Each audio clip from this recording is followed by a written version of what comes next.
Hey, Daddy, this is the man of the champions, Bill Fonzie Alfonso, giving a shout out to Something Else. Something Else, Daddy. This is Nicole Matara, Great Warrior Wolf, and you are listening to Something Else. I'm Tony Cini, and you're listening to Something Else. Hey everybody, it's Rich Palladino, the voice of New England, and you are listening to Something Else with Arya.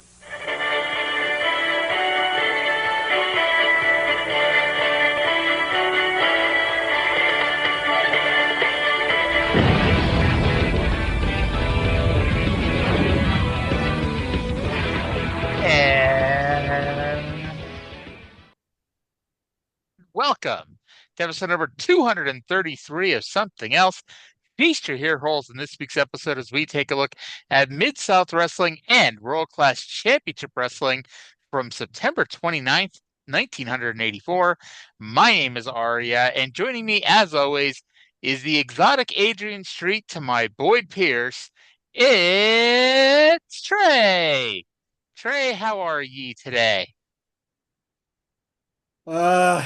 Just running on spite. Do you want to open up a spite store?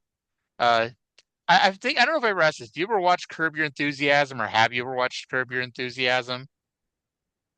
I've probably seen it on. There was a season where Larry got into a fight with Mocha Joe, and so he decided to open up a spite coffee store next door to Mocha Joe's coffee store, and it was a whole season-long thing. And the beginning of the season finale was not just Larry David's spite store, but like all these other celebrities had bad experiences at places, so they opened up a spite store next to the places they had bad experiences with. I know that part is at least somewhere on YouTube. I should send it to you sometime. It's tremendous. And then I don't think that logistically speaking, I don't think I can handle the number of spite stores that I would have to open to accomplish that. Damn. Now, keen listeners to this show might wonder why the hell I played the TNA theme song instead of the usual Something Else Chevy Silverado song. Well, that's because, spoiler alert, on tomorrow's show, I played the wrong intro. So I figure, what the hell? Okay, I was wondering. Yeah. But yeah, that makes sense. Before we pressed record, you and I were discussing a few things, specifically AJ Lee, her Disney theme song from back in the day, and I brought up her being the girlfriend of Hornswoggle during NXT Redemption. Now, do you know how they broke up? I never watched a second of NXT Redemption, so no. Oh my! That's why I didn't know what the fuck you were talking about when you talked about AJ Lee and Hornswoggle being in a relationship. I do remain the only human being on the face of the earth who ever watched that show. I'm convinced, and so. that's everyone else, y'all missed out. That's all I'm gonna say. But anyway, so Hornswoggle was Titus O'Neil's pro on NXT Redemption, the never-ending season that eventually just stopped being a season of NXT and just was its own bizarro subsection of the WWE universe. And so anyway, Hornswoggle decided one day that he had to leave NXT because he needed to be back on SmackDown and causing shenanigans. And so he broke up with AJ Lee, and the punchline was AJ said to Titus something to the effect of, "Doesn't he know that I'm on SmackDown too?"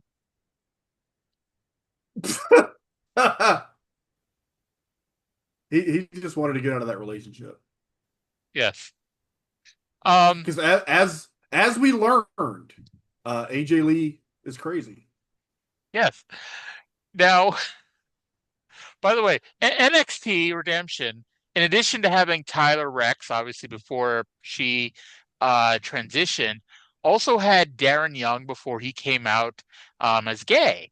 Now, the reason why I mentioned that is not just to out anybody on NXT as being LGBT, but because there was a storyline, and I swear to you this was a thing, where Darren Young was in love with Tamina and had bought her a plant to give to her.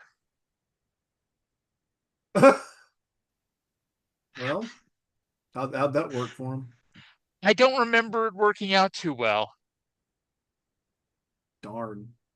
Remember the Ted DiBiase Maryse romance that went on for like a year?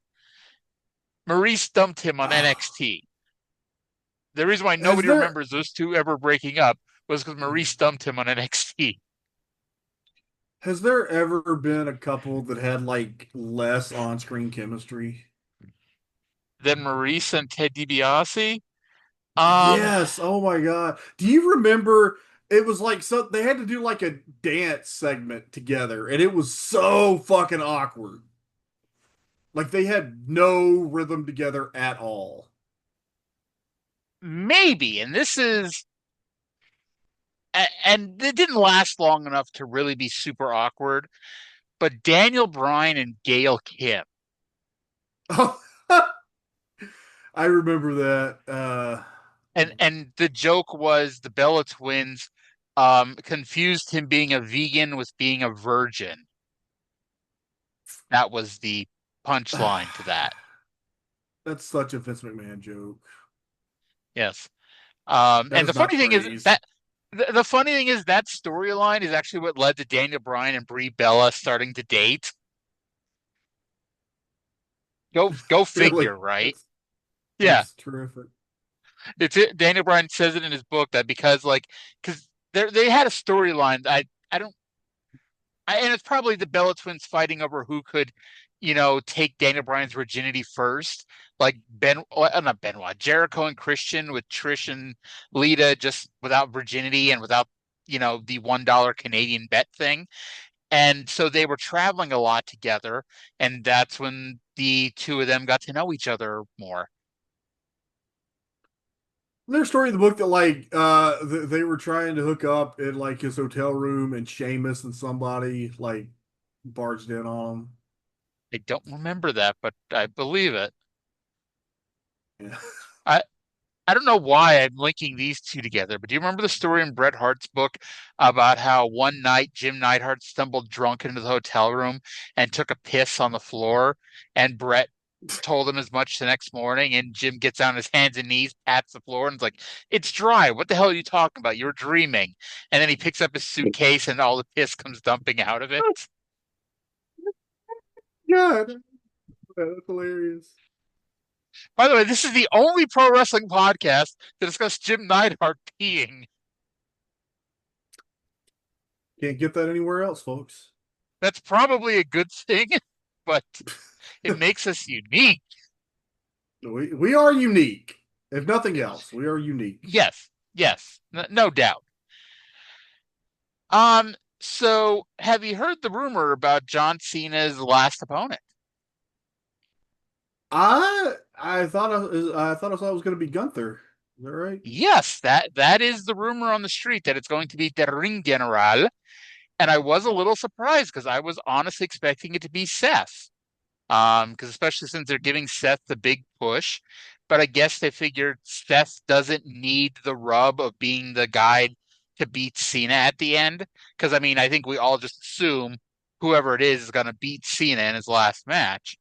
And, I think the booking is fairly obvious. And if, there's one thing about power trips is he doesn't overcomplicate his booking. Gunther beats Cena, and then he goes on to win the Rumble and take on Cody at WrestleMania. That'd be interesting. Is Seth the other champion? Yes. Okay. Him and Cody are sports entertaining this weekend. Okay, I'm only piecing it together from what you told me and since what I read. Did Punk won the title from Gunther, and then did Seth do the Money in the Bank cash in on Punk? Was that what happened? Yeah, that's what happened at SummerSlam because they did remember they did that whole thing for like Seth got injured at Saturday night's main event, and which who knows whether or not whether he really got hurt or not, but it's like it kind of came out pretty quickly that he may have been hurt, but he wasn't hurt that badly.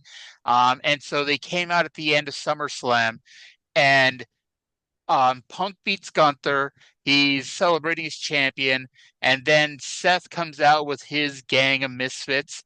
And to be honest, I thought it like I was 99% sure Seth was about to cash in, but I'm like, there's that 1% that just in case he really is hurt, he may give the briefcase to Braun Breaker. Not to be confused with Strowman, who's not even in the company at this point, so that would be really weird. But Okay, no, that's not what happened. I have not checked in a month or two. Is Braun Breaker still the linear AEW World Champion? I'll be honest, I have no freaking idea. I don't even know if he I don't even know. It's like I don't follow the modern day product enough to tell you that he's ever had a singles match since whenever the hell he wrestled a singles match last, which is a great comment to make. But yeah, it's like I know he does a lot of tag matches, you know, but I don't know when his last singles match was. So he may be, he may not be. I'm gonna have to. Well, okay, he lost to Jey Uso in an Extreme Rules match on Raw on August 18th. That's extreme. I'll have to. I'll do this. I'll do this more thoroughly later. So I I know you're a month behind. Unfortunately, I have to ask you about the news. And it's probably news you already know because, like you say, you don't avoid social media. Um, you know, what are your thoughts on Andrade going back to AEW? I I'm curious. I think like everybody is. I'm curious as to what happened. It Andre it, Andre Andrade kind of strikes me, and I guess I'm not one to talk, but he kind of strikes me as a professional malcontent. And it's funny because, like I was about to say, it's a good thing because they put him with a mouthpiece. They put him with Don Callis, but for fuck's sake, he ran through managers on his first run like there was no tomorrow. Because like he was with Vicky at first, then he was with Chavo, uh, and that may have been it. But I mean, still, that's two managers to go through in a He really was quick with amount of time. he Not was with Alex, but Lana the at the end. he was with Lana, and then he was with not Alex, but who was the other guy that they had? Jose. Jose He was the with assistant, yeah. Yes.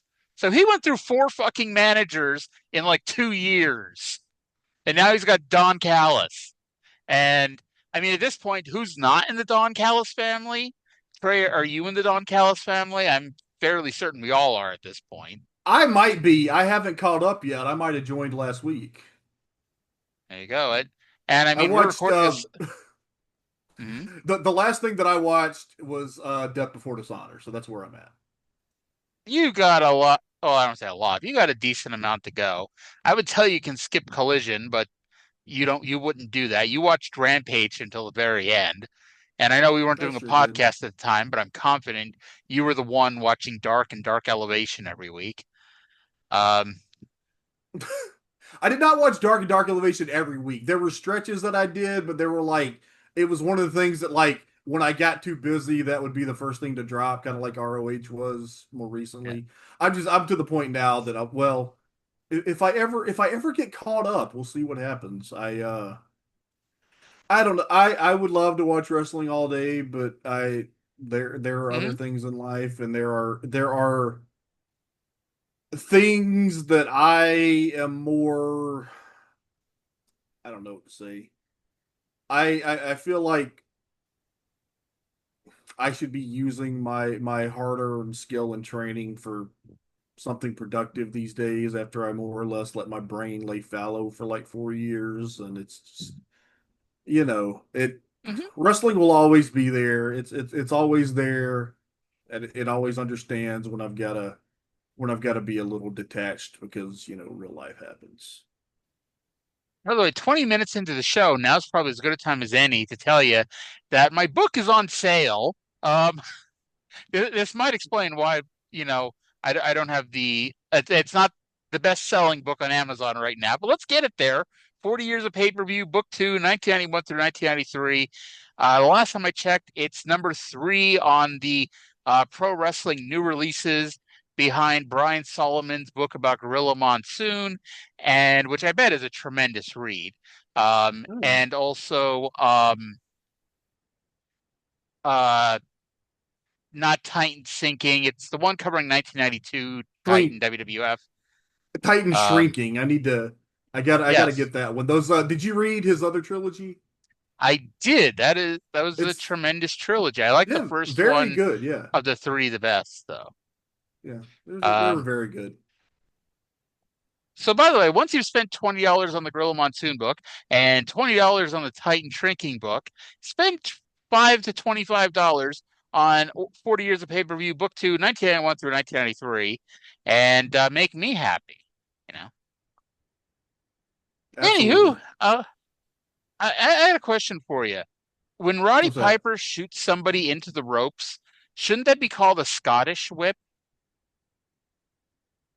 It always kind of tickled me on like ECW Joey Styles with like if it was like Little Guido doing a Irish whip, you would call it an Italian whip, or an Italian leg sweep. I enjoyed that. I always liked, and I know Mark Madden was a pretty shitty announcer, all things considered, but he was better than drunk Bobby Heenan, and shoot me now if you want to, but Bobby Heenan in 99 and 2000 could give less than 2 fucks about what he was doing, and he literally did show up drunk on multiple occasions to Nitro, and it's not that hard to go back, watch, and figure it out. But I liked in his nod to TBS being very PC, he would always call the Mafia kick the Italian American Heritage kick. That's funny. Just call it a fucking Yakuza kick. It's fun. That probably would get him fired quicker than when he made his comment about Scott Hall. He wouldn't have been around long enough to make a comment about Scott Hall if, he called something the Yakuza kick. Okay. Anyway, what the hell? We're 23 minutes into the show. Let's talk about the actual show that we're here to talk about. Mid-South Wrestling, September 29th, 1984. Let's go to the B-announced team this week. Boyd Pierce and Cowboy Bill Watts to preview this show. Hello, everybody, and welcome to this week's edition of Mid-South Wrestling. I'm your host, Boyd Pierce, and as always, the most intriguing sport in the whole world right here on Mid-South, because there's no way you can ever see what's going to happen. It just happens, and I'll tell you it's something else, and this week is no different. You'll see Hacksaw Jim Dugan in action, the Mid-South Tag Team Champions, the Midnight Express, against Master G and Brickhouse Brown.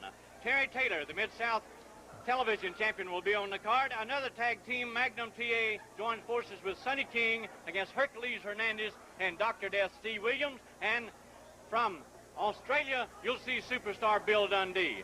A lot of things have been happening, and let me tell you something, friends.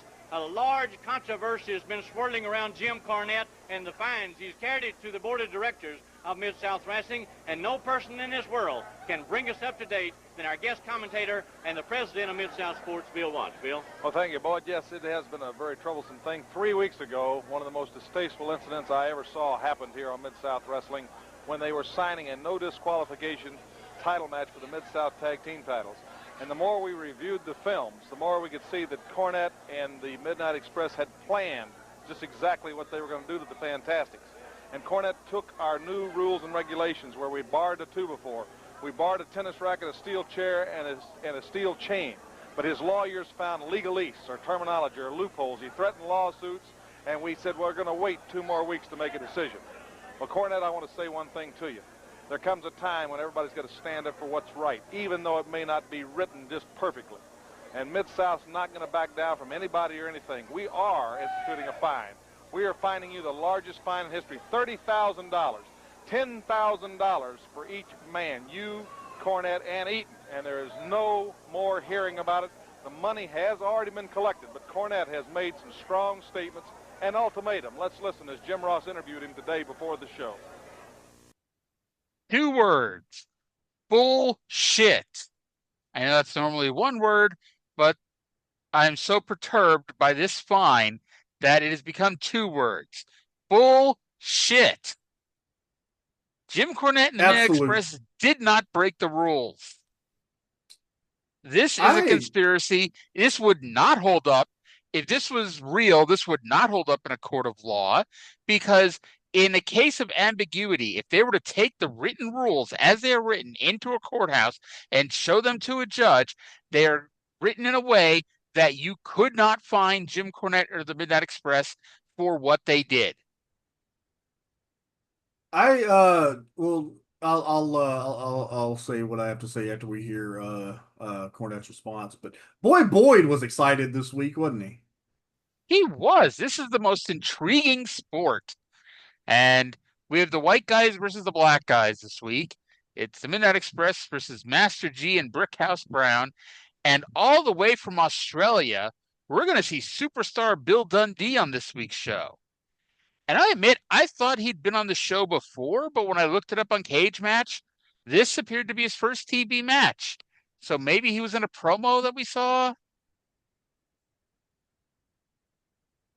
Wait, who? Dundee? Yeah. Oh, I don't think we've seen Dundee on TV. I don't think so. Didn't we do? We talked about him. Yeah. We talked about him because you and I know he's the booker, but I don't think he's been on the show. He was probably on that episode of Memphis that we saw. That, that's what I'm thinking of, possibly. Probably. Yeah. All right. Well, JR is as disgusted as the rest of us. Let's go to him right now with Mr. Jim Cornette. Well, ladies and gentlemen, as you have heard, the Midnight Express, Jim Cornette, Bobby Eaton, and Dennis Condrey have not been fined $10,000, but they have been levied a fine by Mid-South of $30,000, the biggest fine in the history of professional wrestling. At this time, Mr. Cornette has something to say. All right, let me say this. It is not the fine that concerns me, $30,000, because I called home to Mother, and even she had to ask what I was going to do with $30,000. But when I told her that Bill Watts was behind it, she agreed to send it immediately. It's not the fine that bothers me, because I also could have the fine overturned with my attorneys, because they are the best in the world. But I know that bald-headed, pot-bellied, sway-backed, broken-down old ex-cowboy, Cowboy Bill Watts, is behind this whole thing, because I have my spies too. He pushed it through the board of directors. So I don't want to have the fine overturned. I want humiliation from Bill Watts. I want Bill Watts within 2 weeks to bring me my check for $30,000 back on national TV and give me a public apology, or elsewise, Bill Watts, I'll hit you and Mid-South Wrestling right between the eyes. Dennis Condrey and Bobby Eaton, the Midnight Express, the Mid-South Tag Team Champions, will leave Mid-South, and we will not defend those tag team belts here ever again. Then what will you do, Mr. Smarty Pants? Then what will you do without the tag team champions? 2 weeks, or we're gone. Well, Jim Cornette, nobody has ever intimidated Mid-South or make us back down. And I assure you, 2 weeks from today, we will make no apology and offer you no check back. Now let's go to the ring and Jim Ross for our first great bout. All right, Trey, you said you had something to say, and you were going to wait until after Cornette's promo. What do you have to say? Well, I was thinking, when Watts was speaking, and I was wondering what Cornette was going to say, and he has his reasons for not doing this immediately, but I believe they have a strong enough case that if he sues, Mama Cornette's going to own Mid-South Sports. Maybe not full on ownership, but I think she could easily get 50% out of this. There's been a lot of conspiracies against her baby boy lately. He didn't win, but his side won the hair versus hair match. He got shaved bald. He followed the rules to the letter, and he got fined for it. And it's not his fault that he's smarter than the people who write the rules. And Watts is openly bragging that they're not going to play by the rules just in regard to Cornette, that there's different rules for him. That's highly discriminatory. Oh, yeah, they said that a few weeks ago when they announced these rules, that Cornette would get fined more than anybody else because he has more money. This is not a rent-controlled apartment situation. This is pure bias. 100%. And I'll tell you, 100%. tell you what, if I'm Jim Cornette in the Midnight Express and I get a call to go to work in Madison Square Garden for $5,000, that might be less than, their usual pay that they're used to, but it's like, fuck, I'll go, and screw over, Bill Watts. Well, yeah. Why wouldn't you? Yeah. And so we have our famous Mid-South 2-week ultimatum, because I think even the dumbest fan in the world knows, like I said this before, they know this fucking show gets taped 2 episodes at a time for the most part, except for like the end of the year when they like triple it up sometimes to get through Christmas. But it's like, Yeah.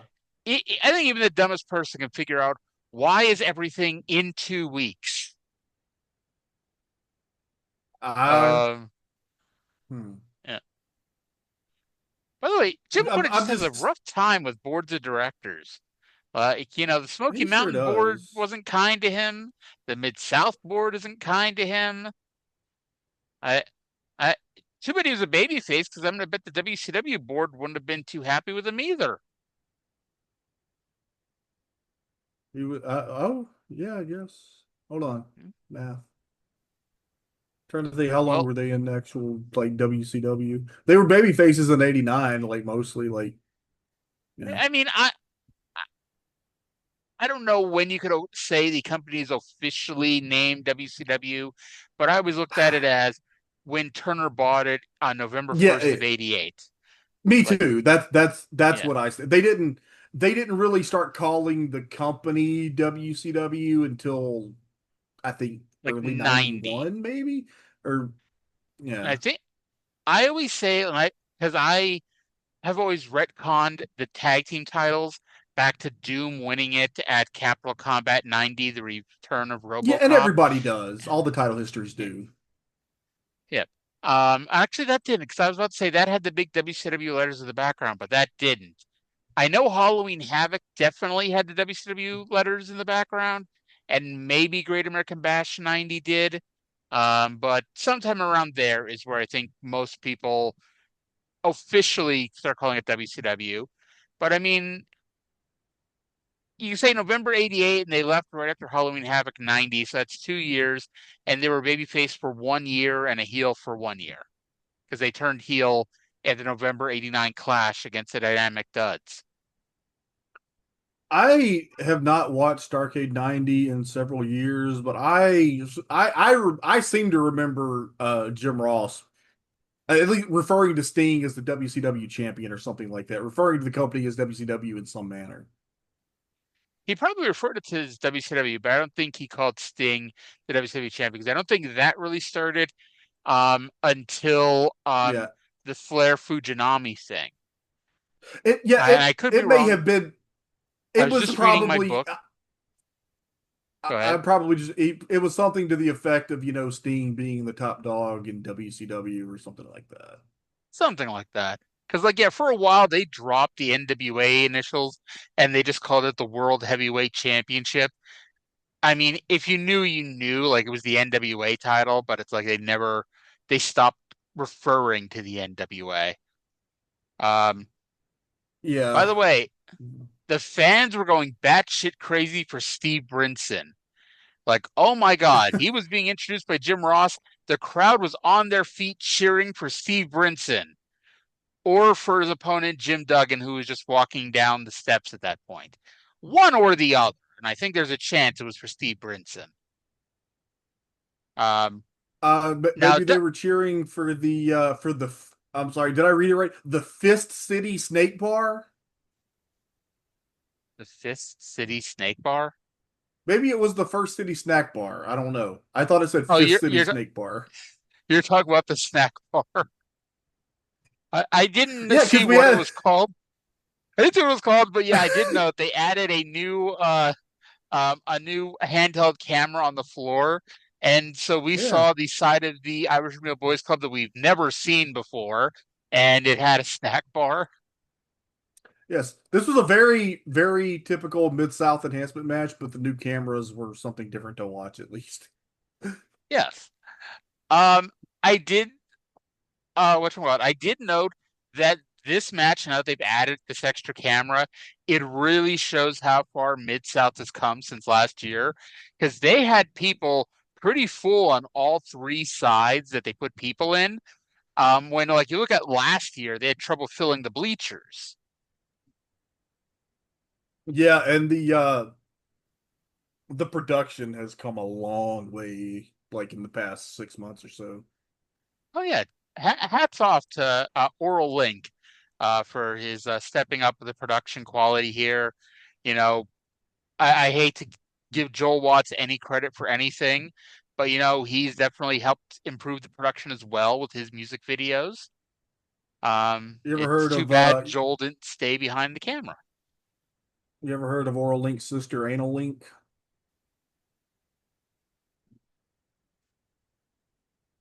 Pop, Duggan wins with the spear. Poor Steve Brinson. The crowd. All that crowd support did not lead to a Steve Brinson victory. Darn. Yep. Next time, Steve Yes. Brinson. After a recap of the Master G situation from last week, we got Buddy Landel versus Rocky Smith. I wrote exactly 6 words about this match, or 7, depending on if you consider his finisher 2 words. Buddy won with his twisting elbow drop. If elbow drop is 2 words, but I don't think it is, then it's 7 words, but I think it's 6. I actually might have written, I'm not counting, but as much as maybe 20, 25 words about this match. The most important being Rocky Smith's Jerry curl remains magnificent. Did you want me to say more? I wanted to give you a chance to affirm that Rocky Smith's Jerry curl was in fact magnificent. It is a magnificent Jerry curl. No doubt. Watts actually kind of put Landell over for being such a persistent bastard that he gets beaten and made to look like a fool, but damn it, he's right back out there the next week. Because you may recall, longtime fans who were here last week, he got tarred and feathered last week. Yes, that's what I brushed off of when I said a recap of the Master G situation from last week. Master G smashed a glass of tar over the ring post and then poured a little bit onto Buddy and then dumped 8 million feathers on top of him. Do you remember the segment from it was like late 2000 when William Regal first came in as the Goodwill ambassador and Jericho came out and was going to do like the trick to where you pull the tablecloth out from under the stuff on the table. Yes. It always tickled me the way JR called that. Because he was like, bit it up, and he's like, oh, the hell with it. He just turned all the shit over. That was what I was thinking when Master G broke the bottle. Said this before, I've always been a huge fan of Mr. Regal, and especially that run. I remember the Thanksgiving SmackDown when he took on The Rock, and he's like, "Are you challenging me to a match here tonight?" The Rock's like, "You bet your ass The Rock is challenging you to a match here tonight." Poor Mr. Regal, being besmirched all the damn time. And then Hardcore Holly comes back from having his arm broken and decides that William Regal must have been responsible for it because he stiffed the fuck out of Regal a few times. And I was shocked to hear that Bob Holly was stiff with people, but yeah. What did you say before I yelled over you? Regal wasn't even in the territory when Holly's arm was broken. No, he wasn't. So, and do you remember on his first Raw, he was introduced as Stephen William Regal? Yes. Yeah. Which like I had not been watching wrestling for that long, but I had seen like just enough. I saw like the tail end of him on WCW Saturday Night. I remember he had like a couple week TV title program with Jim Duggan. He had a title versus career match with Jim Duggan. Oh, was that what happened? He lost. Okay. Yes. Well, yeah. I've heard it was title versus career or title versus WCW contract or whatever. But yeah, he lost and then got fired. And like the story of Mr. Regal around that time was always the weirdest, like to me, just because like the thing with Mr. Regal was like he had his issues, as you know, he's been very open with. He had issues with with drug addiction and all this stuff. And WWF and WCW hated each other. You know, they could not warm up to each other if they were cremated together. You know, however, there was an agreement between both sides that when one side got rid of Regal, the other side would hire him because if they didn't, he would get deported back to England because he needed for his work visa. And like literally, when he got fired from WCW in '98, he got hired by the WWF. When he got fired from them in '99, he got hired back by WCW for a year. And then when they fired him, WWF picked him up. It was like the weirdest fucking thing. Yeah, that was weird. You're right. And it's kind of funny. It's like these two companies that despise each other, they work together to keep Mr. Regal from being deported. Yeah. Maybe that's what's going on with Andrade. You know, I shouldn't say that. I don't know Andrade's immigration situation, but Jesus Christ. Well, I believe he is married to a U.S. citizen. Last I checked. Is he and Charlotte still married? I thought they were divorced. Are they? I had not heard that, or I did and forgot it. I don't know. I could be wrong. Maybe I've been playing TEW too much, and Charlotte and Andrade always get divorced on TEW, and I thought it was real life. But anyway, Ultimo Dragon did not die in 1992 like he did in my Pro Wrestling Sim save. The number of people who like die as soon as you play a modern day game on TEW is astounding. Yeah. Anyway, speaking of people who actually I don't know if Master G or Brickhouse Brown are still alive. Speaking of people who may or may not still be alive, let's go to the intro of the next match. Ladies and gentlemen, this tag team match is one fall with a 10-minute time limit. Right, just a second. Let me introduce to you now, you lucky people who get to see the most awesome combination wrestling. Still the Mid-South Tag Team Champions, still the best, regardless of the efforts to try and take it away in the ring and in the courtroom. Loverboy Dennis and beautiful Bobby, the Midnight Express. All right, so it's the Midnight Express with Jim Cornette and posing Hercules versus Master G and Brickhouse Brown. Now, Trey, did you ever watch Superstore? No. Heard good things. This week on Something Else, Arya just keeps asking Trey over and over again if he watched different TV shows. But anyway, there was one cold open to an episode of Superstore where the manager, Glenn Sturgis, was hyping them up by saying, "Are we Cloud 1? No. Are we Cloud 2? No. Are we Cloud 3? No," because they were Cloud 9. And you go all the way through 9. And so I'm wondering, do you think Master G gets ready for his matches doing the same thing? Am I Master A? No. Am I Master B? No. Etc. Good thing he's not Master Z. Wait, Master G still with us. He is 77 years young. He will be 78 on the day before Halloween. Brickhouse Brown passed away in 2018. Aw. Dennis Condrey, I believe, is still with us. So, yes, believe so. Yeah. So thanks to the new handheld camera, we got right in Jim Cornette's face as he was giving the Midnight Express advice. By the way, Jim Cornette's still alive too. So everybody at ringside, I don't know about the referee, but out of the 6 people in or around ringside, the only 2 people still alive are Condrey and Cornette. And Master G. Oh yeah, I apologize. I just killed off Master G. I'm sorry. 3 out of 6 are still alive, so that's a decent percentage.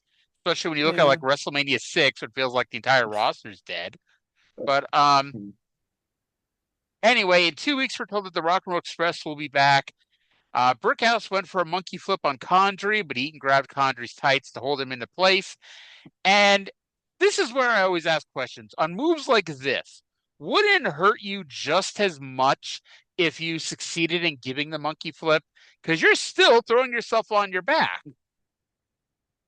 But then you're controlling the fall.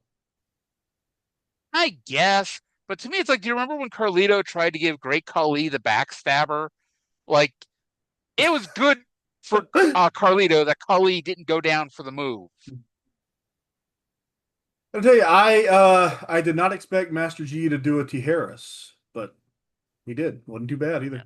Also, Master G coming out to Rapper's Delight is fantastic. Cornette yanked down the top rope on Brickhouse Brown, which allowed G to just get in the ring instead of waiting for a tag. Butch Reed, Ernie Ladd, and Buddy Landell ran in for a 5-on-1, which was the disqualification here. It was almost ridiculous, as G at one point was holding his own against all 5 men, but thankfully they aren't that insane yet and did not have Master G single-handedly beating up all 5 guys. They eventually took over, and Landell whipped him. And it's funny because, like, they got so angry that Landell was the one that whipped him. Because, like, and well, it was funny because, like, Reed had the belt at first and was starting to whip him. And I was like, oh, Reed's got the belt. Now Landell is whipping him. Oh, my God. Like, Jesus Christ, Bill, you know?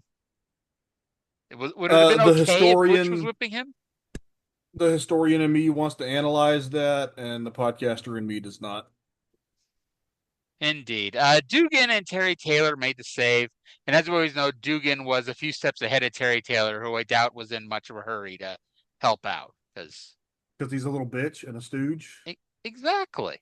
And this week on TNA, he's miserable because he's the referee for the America's Most Wanted versus Kid Cash and Abyss match.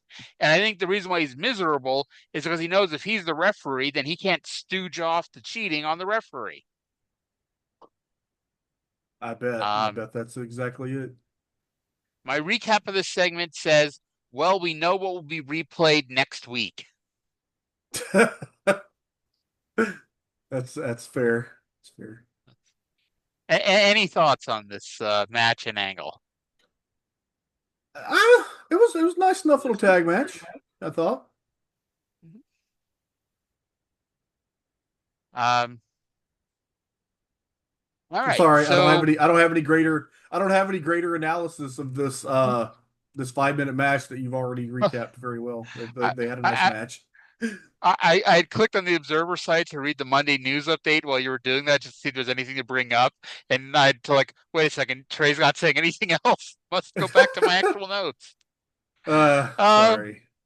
No worries. So we go to commercial, we come back from a commercial, and Bill Watts has been magically transformed. And I'll be honest, I think this is a superior upgrade from Bill. Let's go to Absolutely. Boyd to introduce. Let's go to Boyd to introduce his new co-host for the match. You know, we talk about exciting. Not everything exciting is nice and right. As you just saw the belt thrashing that Buddy Landell put on Master G. But Lou, I have to notice that Hacksaw Butch Reed and the Big Cat Ernie Ladd was holding Master G. Bill Watts has gone to check on his condition. Right now, Terry Taylor, the Mid-South Television champion, will be in the next match. And the exotic Adrian Street is asked to be our guest commentator because next week here on Mid-South, he will face Terry Taylor.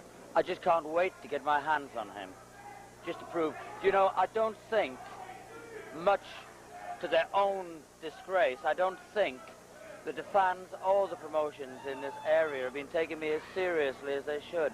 I'll have you know that I have been the heavyweight champion of all of Europe on 4 different occasions. I've never lost a title. Whenever I go off on my travels like I'm here, I simply abdicate with the understanding that I get the first chance to regain the title I've abdicated in Europe on my return. Well, you can show us your knowledge of wrestling because we're going to the ring, and you describe the next match for the folks at home. I'd love to. Such a polite co-host. Notice Boyd did not have to warn the exotic Adrian Street about the $10,000 fine for the co-host running into the ring. Well, Adrian Street would never. He's a gentleman. No, he's a scholar and a gentleman. And by the way, I'm still waiting for Boyd to explain that to Joel Watts. And personally, I want Joel to hit the ring, just get his ass kicked, and then to get a $10,000 fine. But that's neither here nor there. But I liked that he explained how he's a 4-time Europe heavyweight champion and never lost it. He just abdicates it every time he goes on his little adventures and tours the world and demands a title shot when he returns.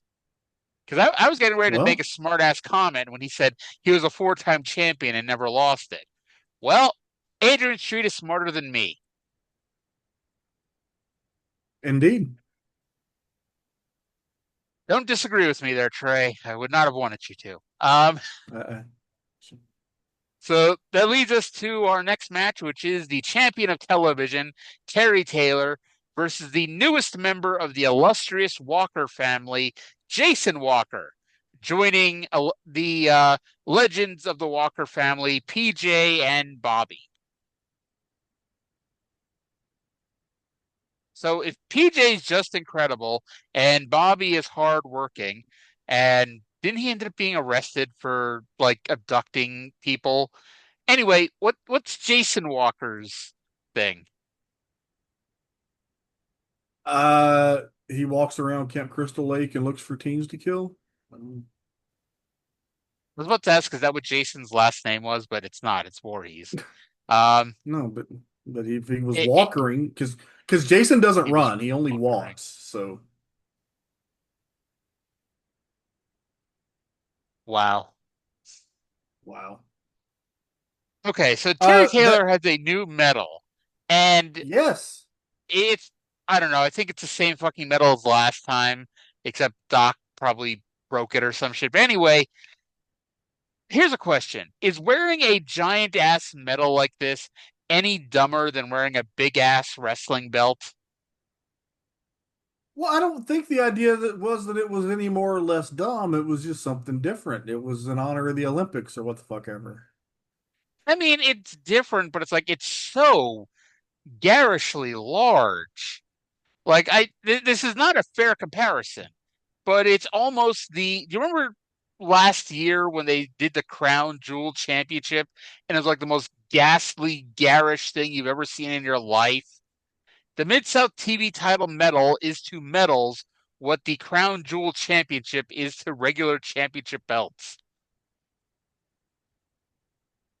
It's better than the Smoky Mountain TV title, anyway. I don't know about that. I think having nothing might be an upgrade.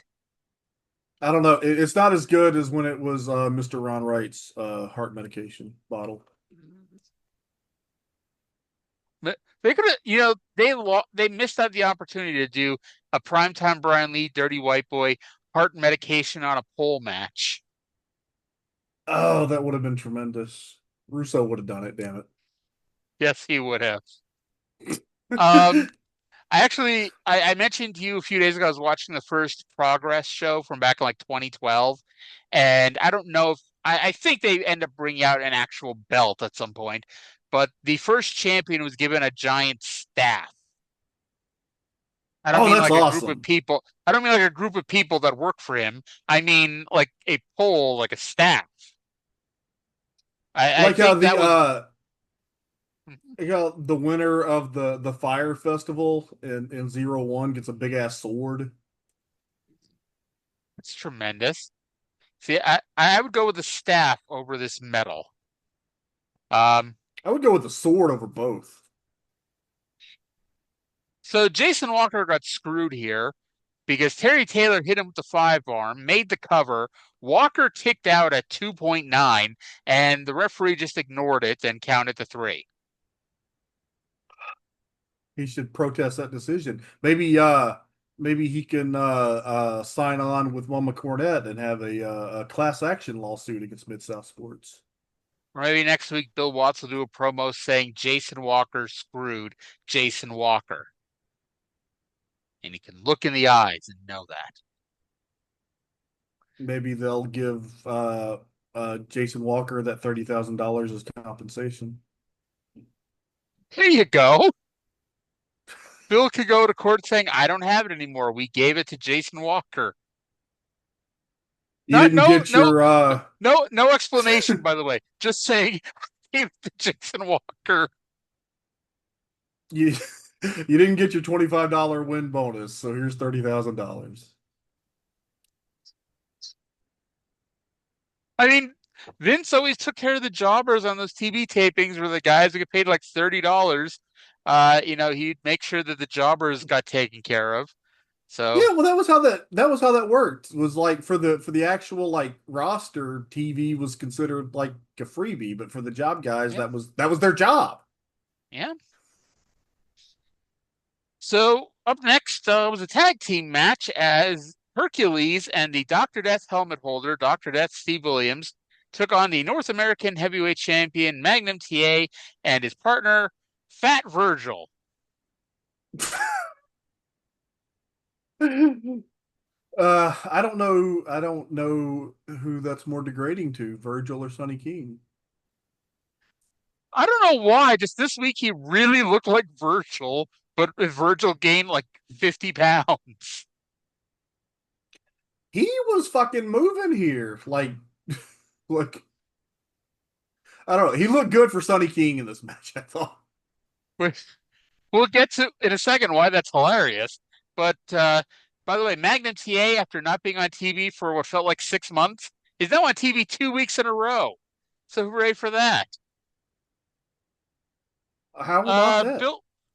Bill Watts said a very old thing during this match. He said that Master G is having salve put in his wounds.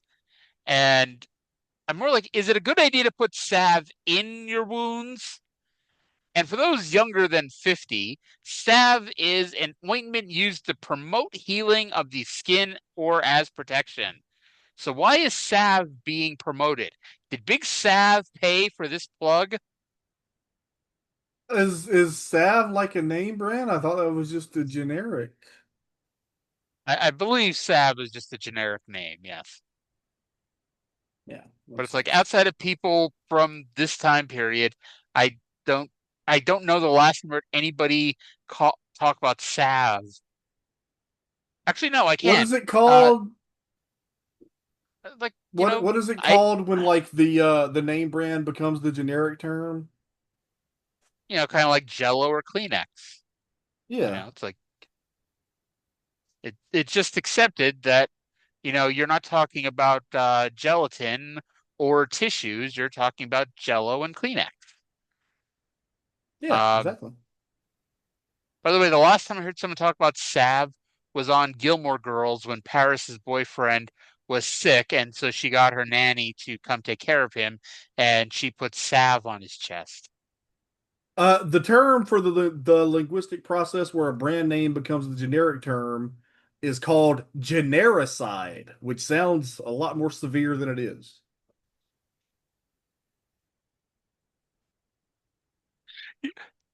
I don't know why we don't have people listening to this show. You learn stuff on these shows. What other podcast? What other podcast is going to tell you about genericide? Exactly.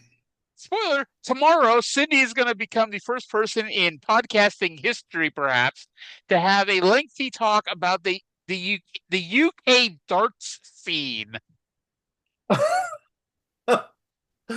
Oh, this show is something else, truly. Yes. And it's like, I love that, like, even though, like, Cindy is obviously not us, but, like, she's definitely got in on the, talk about the most random ass shit you could think of to entertain ourselves sometimes. And by the way, after looking up the correct spelling of genericide, that's going into the description of this week's episode. Oh, absolutely. It has to. No explanation. Just genericide. Somebody just clicks to read our descriptions of these shows. So Dr. Death gave Magnum TA a Polish hammer to the throat. Remember when Chris Masters put Stevie Richards' nose on a different side of his head? Yes. Oh, that was rough. So the finish of this match, TA made his comeback and he rolls up Hercules. But Doc swung the Dr. Death helmet about 3 feet over his head, and then realized, that's probably not the best way to do this, and then just stood over him and clonked him in the head with it. And Hercules got the pin. Dr. Death, he has gotten a lot better, obviously, since he started a year ago, but Jesus Christ, he's going to murder somebody with that helmet. Hernandez pinned the North American champion. Under New Japan rules, he's entitled to a title shot now. I'm sure at the next big Mid-South show, he's going to get a title shot. At the Superdome, I bet. Yep. Now, Sonny had been distracting the referee during all this, and it's all his fault because ultimately this was a loser of the Falls partner leaves Mid-South match. Oh, really? Yep. He might be on the show to talk or something, but that's his last match, which is why I laughed when you said that he was pretty good this week. Might be for the best. Yep. All right. So then we get I don't even say an expiration of time match because it was promoted at the beginning, but our final match, Bill Dundee versus I'm Bored Rick McCord. I'm sorry. I don't know why, and probably because the names are similar enough, but it's like every time I see Rick McCord, I think about Quick Draw Rick McGraw. So I was trying to come up with a nickname that rhymed with cord for good old Rick McCord, and the best I could get is I'm Bored. Rick McCord's actually kind of good. It left me to wonder if he ever got used anywhere as more than just an enhancement guy. And it looks like in Central States he was kind of in the mix, and Memphis he won some. I was gonna say everyone got a push in Central States. That's why the company went out of business. Who was that fella who booked Central States? Harley Race, wasn't it? I thought you were gonna do your Bob Brown. Bulldog Bob Brown. He booked the Central States territory. There you go. My impression of Don Callis doing an impression of Bulldog Bob Brown. On a whatever Southwestern turned into Texas All-Star Wrestling on July 28th, 1985, the team of Rick McCord and Shawn Michaels defeated Ken Johnson and the Samoan. Now, was it Shawn Michaels or Scene Michaels? This says Shawn Michaels. So, okay. By the way, he's coming. Oh yeah, he's here soon, isn't he? I don't mean in the he's having sex with Whisper of the Nitro Girls. I mean in the he's going to be here on this show very soon. Yeah. Yep. That'll be neat. I wrote, things are running short when Dundee puts himself on the show. We are told that Dundee is cocky to the bone, according to Bill Watts, which means that he's really cocky, I'm sure. He locked on a knee bar, and McCord was tapping. But luckily for Rick McCord, the UFC was just a gleam in Art Davies' eyes right now, so it didn't count. I wrote this was the most competitive match of Rick McCord's career. He's kicking out at 1. He's flailing around in a sleeper hold, but he did eventually succumb to the sleeper hold.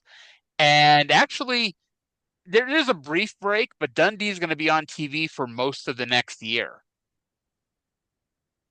Really? Yep. I thought I remembered that I thought it was Cornette that said when Dundee came in as booker, it was you're going to be the booker and you're not going to wrestle. And then Watts finally let him book himself wrestling, and then he booked something, and then Watts was like, no more of that. So I don't know what exactly that story was, but to be fair, Jim Cornette's on his way out of the territory. Spoiler alert. That's true. Yeah, he's not. They're only here until Thanksgiving. I know they're going to be in world class in the next couple weeks, but I'm sure they're just going back and forth for a little bit. I know they're yeah, because they're on like the Reunion Arena show at Christmas, right? yeah. This was when Dusty and Crockett wanted them to come in to, shockingly enough, Crockett, but Bill convinced them to instead go to World Class. It's not the first time Watts has fucked me. Nope. I wonder when the first time Watts fucked him was. Let's see if we can get him on the show. Does he take interview requests? Jim Crockett? Anybody got still alive? Anybody got? I think he's still alive, as far as I know. Welcome to Something Else. Not only do I ask Trey if he's watched TV shows, I asked him if people are still alive. Oh, you're Jim right. Crockett, He passed away in 2021. You Google Jim Crockett, and the biggest picture on the Jim Crockett Google search page is of Dusty Rhodes wearing the big gold belt. Oh, he died of COVID. That's a bummer. Is David available? Maybe David knows. Is David alive? I thought he is. Well, he was still alive when his brother died. That was 4 years ago. But the good news is David Crockett is in fact still alive. He's 79 years old. So we need to get him on the show and ask him when the first time Watts fucked his brother was. My first question would be, what's it like being the second best or the third best David Finlay? And at least the second best Davy Crockett. By the way, next week on this show, Terry Taylor's going to defend the TV title against Adrian Street. Hey, Terry's on a roll here. 2 title defenses in 4 weeks. Plus the Fantastics. They're going to take on Hercules and the Dr. Death helmet holder, Dr. Death Steve Williams. When is somebody going to step up and challenge Doc for that Dr. Death helmet? They don't want none. So they did say, I did not catch them saying that it was going to be a TV title match. Did they say that? I thought they said it at the end. I believe you. I kind of. We'll find out next week. Although it is Terry Taylor who defends the title once every 8 weeks, so he just defended it last week, so he may not actually defend it next week. So at the very end, they aired a Rock and Roll Express music video, the Rock and Roll is King, and it wasn't the Mid-South one that they aired before. It was very clearly the Memphis one because it had the famous edit, and it was I'll be not. Honest, I turned the show off. I didn't watch the. It was not a smooth edit at all. It was glaring, like it sounded like the fucking CD skipping. Of all the stupid things for Jerry Jarrett to have a bug in his ass about, the fact that the fucking song said "Land of Make Believe." Promoters have had weird bugs in their ass about different things. Indeed. Speaking of things that people have weird bugs in their ass about, we go to World Class Championship Wrestling where my first statements are, come on, short show, come on, short show, come on, short show. And let's go to the intro to see if we have a short show or not. Welcome to World Class Championship Wrestling from the world-famous Sportatorium here in downtown Dallas, Texas. I'm Bill Mercer. Great to have you along, and we have a terrific tag team main event. It features Kevin Von Erich and Chris Adams against Killer Khan and Scott Hog Irwin. Man, that is a big one. In addition, you'll see Skip Young, Bill Irwin, and the PYTs. And our first match will be Chief Jules Strongbow and Jake the Snake Roberts next on World Class Championship Wrestling. No more free plugs for Stephen P. New. I'm sure this means he will go out of business next week, but I'm sorry. We have a full 42-minute show this week. Yeah. Kevin and Chris versus Khan and Scott Hall Irwin this week.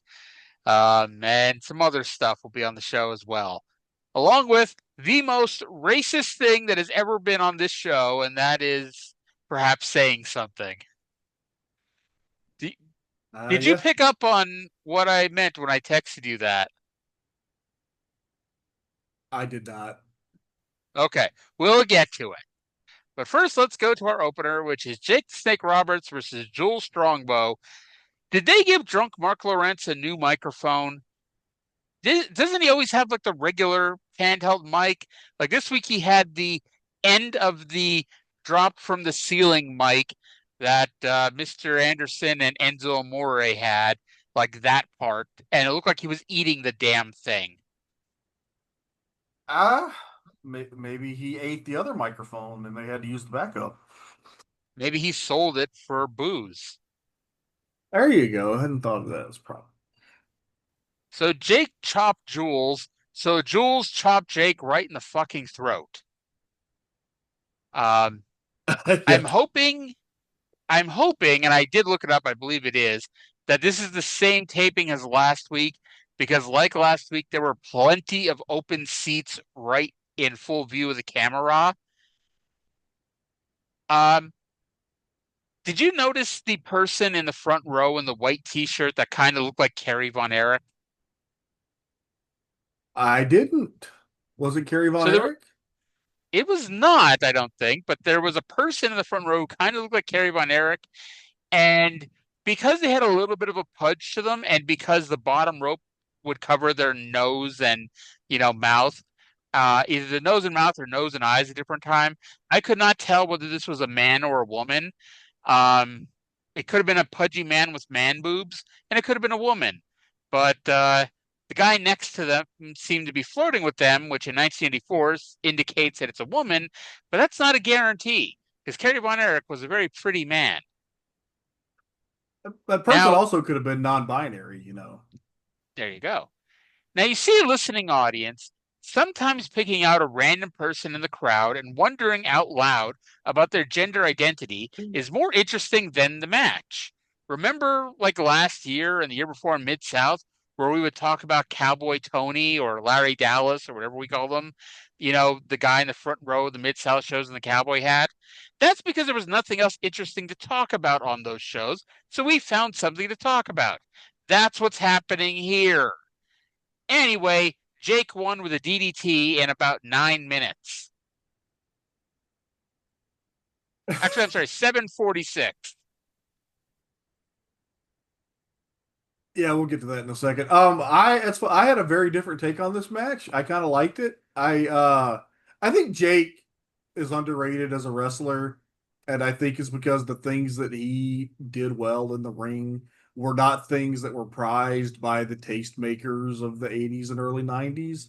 But it's like a lot of heels use the hit the floor, take a powder trope, but Jake did it in such it was snake-like the way he slung around. And it was I never thought he was underrated from an in-ring perspective. I always thought he was properly rated, at least until we get to this point of Smoky Mountain where we're at, where he's definitely relying on his name more than his in-ring ability. I don't think that I don't think that he gets enough credit for how good he was psychologically. People know with the promos, but I don't know. I feel like he does not get enough credit for being a brilliant in-ring psychologist as well. So remember last week when drunk Marc Lowrence almost got run over by Gino Hernandez? Yeah. Well, drunk Marc Lowrence is still hanging out in parking lots, and he nearly gets run over by Stella Mae this week. Let's go outside to drunk Marc Lowrence. Well, we've been able to line up Stella Mae French this week to visit with her about some of her problems with Gino Hernandez and Andrea the Lady Giant. That's the bodyguard that Gino has lined up. Here's Stella now coming out of the 18-wheeler. Stella, it's a bodyguard. Bodyguard, yeah. It's some broad he dug up out of a graveyard. Hernandez has been after me, and I've been after him long time. Well, he's not playing fair having her jump me from the back. And I'll tell you one thing right now, Hernandez. I've got a new stick here, lead. Inside of it, the plain side's for you. The red side is going to match the streak on this broad that you dug up somewhere's hair. Stella, you've been injured. You're back now. What's next? Mark, I'm getting in my rig right now. And I'll tell you, Hernandez, right now, wherever you're going to be and wherever that bodyguard's going to be, I'm going to be there too, because I'm not afraid of you or her. Stella Mae French on the road again after Gino and Andrea. Okay. I know I'm probably overthinking this, but last week when Gino pulled up to, I believe, the same parking lot, I just assumed they were pulling up to the parking lot at a wrestling show. However, it certainly appears by listening to what drunk Marc Lowrence and Stella Mae said that this is just some random parking lot and they're off to find where Gino Hernandez and Andre the Lady Giant is. So A, what the hell is drunk Marc Lowrence doing in a random parking lot?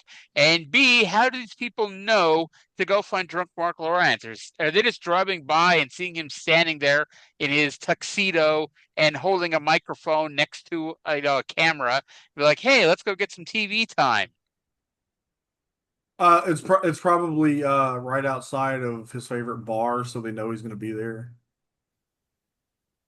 I want to believe that he's wearing his tuxedo with his frilly shirt, to the bar. Well, why wouldn't you? Got to look good for the ladies.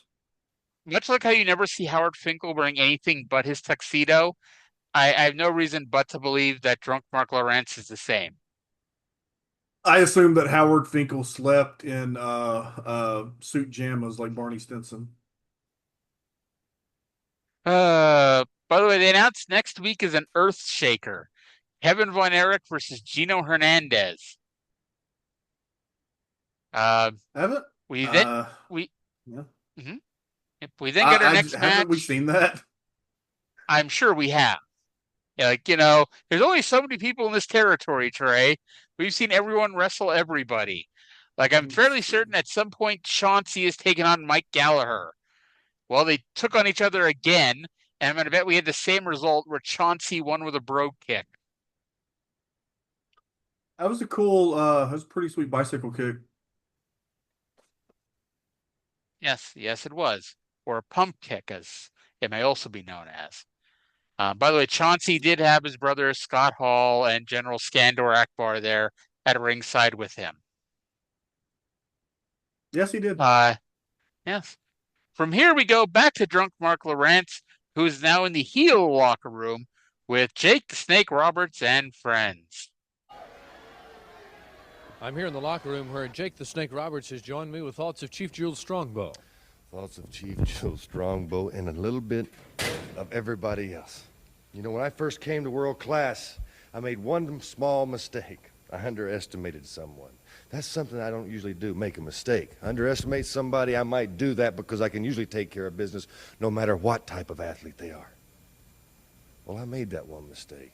And it's unfortunate that Jules Strongbow was not the man that I made the mistake about because, see, Jules, you're going to have to pay that price for me making a mistake about someone else. You, Chris Adams. Well, Jules, you're going to be the first to fall. And I predict that when you fall, you're going to fall harder than any man ever has. When that DDT takes you down to that mat, and whether it's the top of the head or the whole front of your face, when you hit, brother, it's over.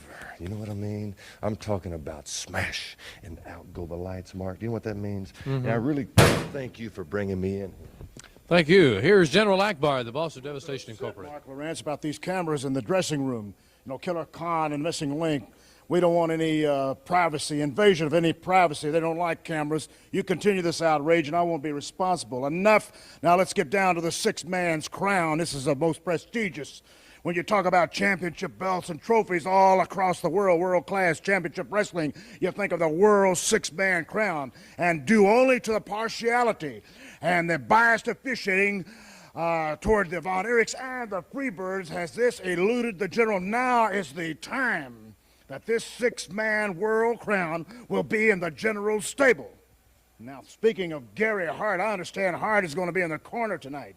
And Adams and Kevin Von Erich's corner. And can you imagine this idiot?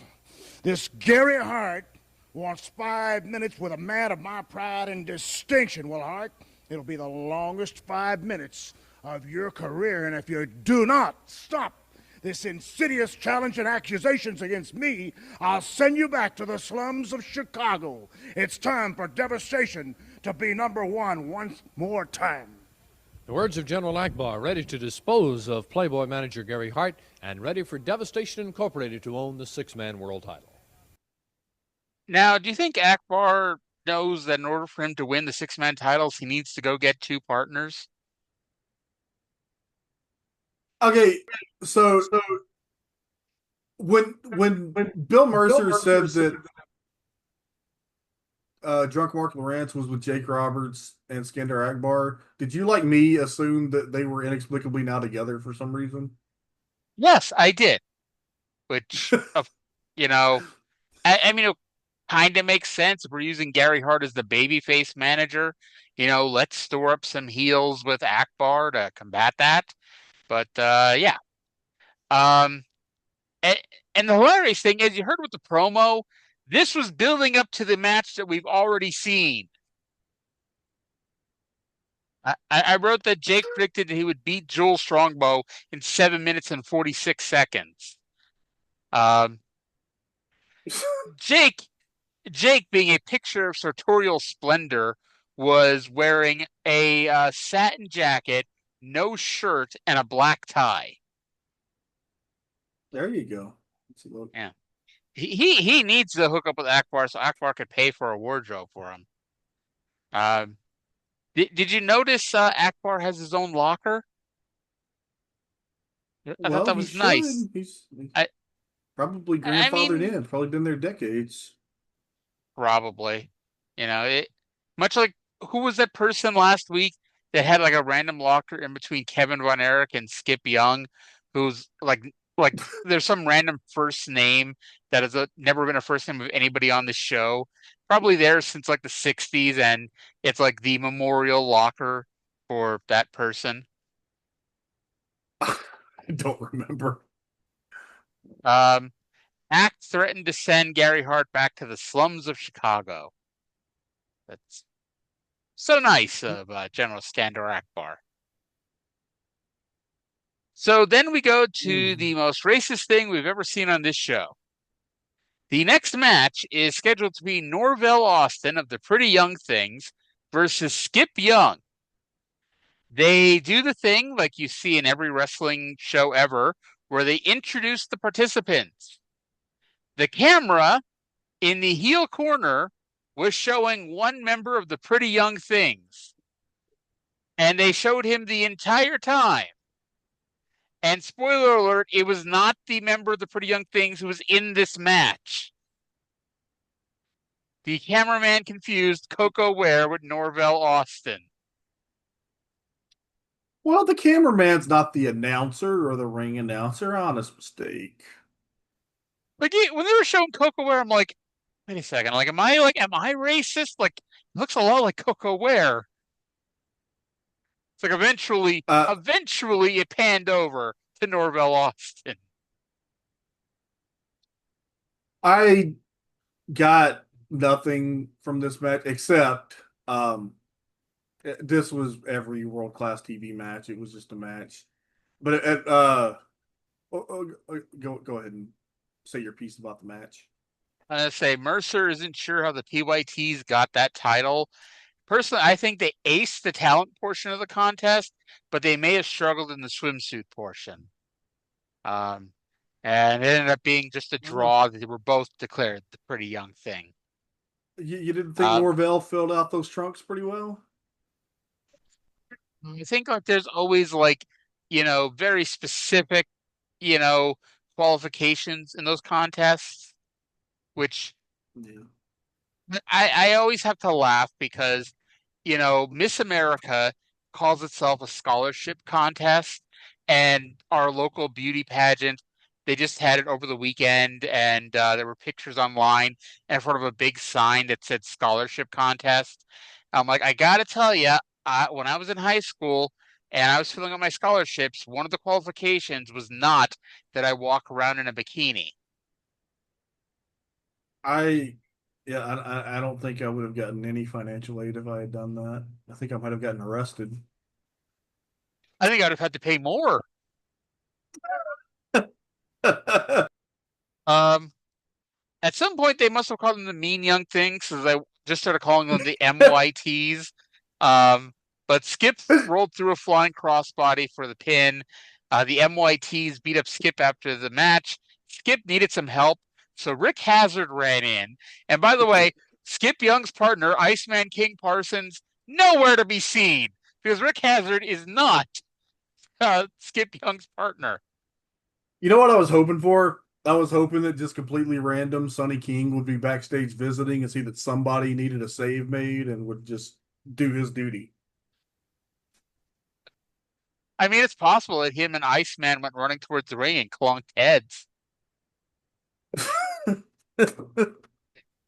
Maybe that's what happened. I decided to retcon this show, and that's what happened. There you go. And that's why Ricky Hazard had to go make the save. There were not enough black guys on the show. Maybe Rick Hazard is an albino black man. There you go. What were your thoughts on this match? Did I have any thoughts on this match? It was a match. Like the only thing that I got from it was pretty much what you got from it was when I messaged you that if you didn't have an episode title, I nominated Mean Young Things. Yes, I honestly, nothing popped out this week. So there's your winner, ladies and gentlemen. Yay. All right. So then we go to our main event, which is Killer Khan, who was eating his hat, and Scott Hall Irwin with General Skandor Akbar versus Kevin Vaughn Erich and one Chris Adams with Gary Hart. Wasn't Lance Von Erich's name Kevin Vaughn? Yes. Yeah. Okay. That's what I thought you were referencing. Yes, it was. And I'm like, how's it taken us this long to make that reference? I don't know. I don't know how it took that long. All right. So Khan, okay, I realized what I was writing here. Khan used a backbreaker, break me a back on Kevin. Adams got the first hot tag, and he was wound up. So wound up that he missed the drop kick. Khan power drove Adams and may have had the match won had he went for the cover, but he didn't. Kevin then got hot tag number 2. We broke down into a 4-way. They gave Khan a double. It's last call, Killer Khan. Gary Hart was wandering around the ring while they cut off Chris Adams, who, again, you recall he tagged out, and somehow they got the third heat segment on Chris Adams. I wrote, how many hot tags are we going to have in this match? Apparently 2, because Kevin was like, nah, brah. And we break down into another 4-way. Akbar choked Adams with his headdress. So Gary Hart punched Scott Hall, and Chris Adams pinned him. Hall then held Hart as Akbar beat on him, but Adams made the save for his manager. And the show just ended without a goodbye from Bill Mercer. Sad. I depend on that goodbye to get me through the rest of my week. So long from World Class Championship Wrestling. Bye now. Bye.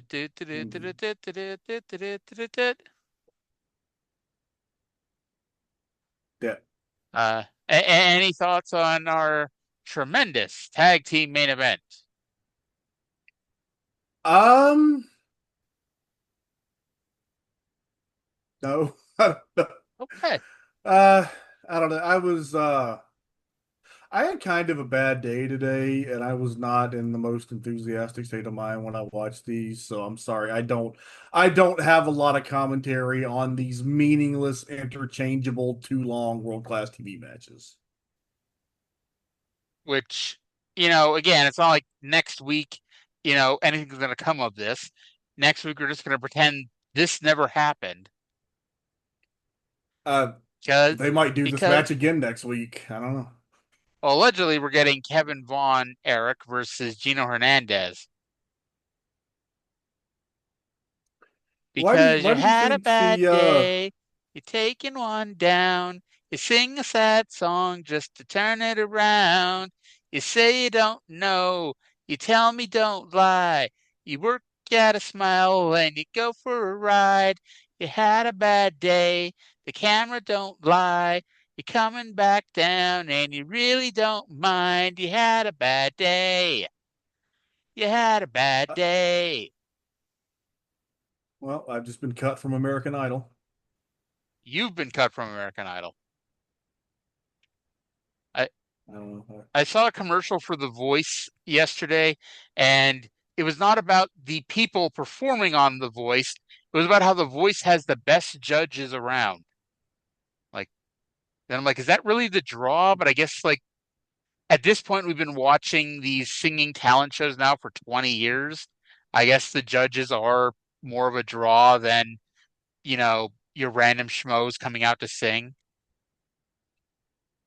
I watched like 2 seasons of that, like with my ex.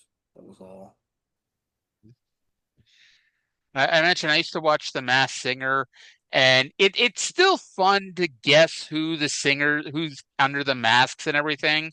But like I stopped watching when Giuliani was booked on the show, and B, it's like ultimately it's a contest over who the best singer is.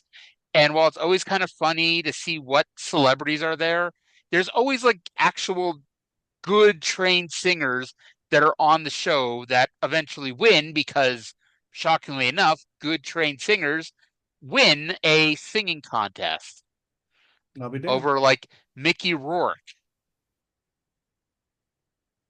You saying Mickey Rourke isn't a great singer?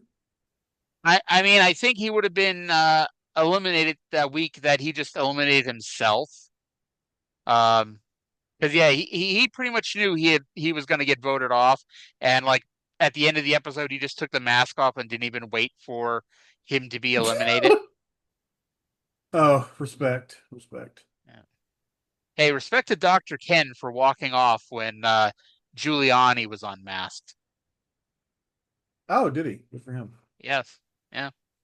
I didn't even because that came out like before they aired the show. Like it was like months before when they taped that. And like that's when I was like, fuck that. It's like,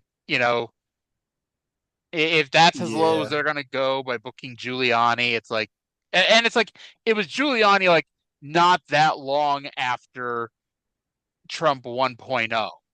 So it's not even like, oh, it's a redemption story years later or some bullshit. No. It was like 6 months later. Ain't nobody redeeming Giuliani. Fuck him. Remember when everyone loved Giuliani? Yeah, wasn't that weird? Yes. But by the way, Dave has kind of spoiled the next year of our lives in today's daily update. Because today, as we're recording this, is the anniversary of Kevin and Kerry Von Erich's double hair win over Chris Adams and Gino Hernandez, which is next year. Well, damn it. Now I wouldn't have known about that thing that happened 40 years ago until next year, but now I will. Yep. By the way, Crusher Darsow, happy birthday to him, turning 66 today. And Dixie Carter, probably the TNA owner and not the actress from whatever show that was she was on. Designing Women. 61. Designing Women. It was probably not that one. She is no longer with us, so she is not aging anymore. Probably not, no. Although he does know today would have been the 90th birthday of Bruno. You know what? Bruno can have his birthday. Yes. Former ECW ring announcer Steven DeAngelis is the casting director for a new play about Saturday Night Live. Huh. Yeah. A play about Saturday Night Live. Is it based on the movie about Saturday Night Live? I don't know. Dave did not elaborate. Also, I don't even know if Dave did today's daily update. I'm just saying Dave. Let me see. No, it was Dave. Yeah. Oh. Okay. By the way, I know, again, you're 6 weeks behind, but Dynamite is Tuesday night this week instead of Wednesday because it's opening night of hockey. So TBS has a triple header of hockey on Wednesday. I'll try to remember that. Yes. You'll make sure to remember that in about 4 weeks. But NXT is doing the NXT versus TNA show tomorrow night as well. The teams, and this is they're doing 2 Survivor Series elimination teams or elimination matches, 1 men, 1 women, and the men's match is Ricky Starks, Trick Williams, Miles Bourne, and Javon Evans versus Mike Santana, Leon Slater, Frankie Kazarian, and Moose, with Joe Hendry as the guest referee. And then because you can't just have, 1 guest referee in these things, the women's match is JC Jane, Sol Ruka, Jada Parker, and Lola Vice representing NXT. And now I'm going to tell you Team TNA, and I don't know if you saw this because Brian Alvarez was ranting about this online, so you may have already seen this.